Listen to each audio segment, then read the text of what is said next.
Did you know that right now Vancouver, by stealth, has become a port that is shipping crude oil out of our harbor to China and California?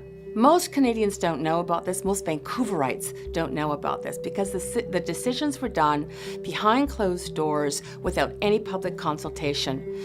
Up to 2 tankers a week carrying crude oil from the Athabasca tar sands leave the inner harbor of Vancouver. They pass through the riskiest passage for any oil tanker in the world.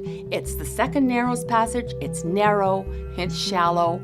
It's a very, very difficult turn, and they go through a busy port. And let me tell you, some people have said, well, they're double-hulled tankers. That won't be a problem. Double-hulled tankers are tankers that have released oil by spills because of accidents primarily. And when you're in a busy port, accidents happen. The important thing for people in Vancouver to know is we don't need to have tankers coming out of our port.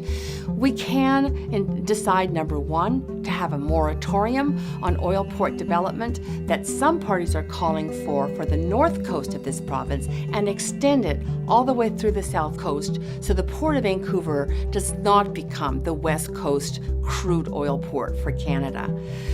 Number two, we can look at alternatives. There are, I think, smarter decisions for how we use the oil and gas that we are producing in this country. Why aren't we refining more of it in Canada to make sure that we have that oil and gas here and available for Canadians to use? That may take a pipeline that carries that oil from Alberta to eastern Canada and central Canada, where they're importing oil from other countries around the world, which is not a very secure situation in this day and age.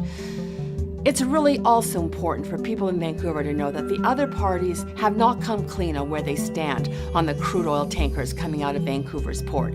They'll talk to you about wanting a moratorium on oil tankers on the coast, and that's the north coast they're referring to. It's only the Green Party that will say, just because tankers are currently leaving Vancouver does not make it right.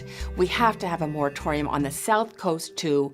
We have to protect the environment that has made Vancouver the most livable city in the world, and the economy in Vancouver, which rests heavily on that beautiful environment. Our trade and convention center, our tourism economy, the cruise ships, and in fact that second paycheck advantage, why people locate in Vancouver, because it is such a beautiful place to live.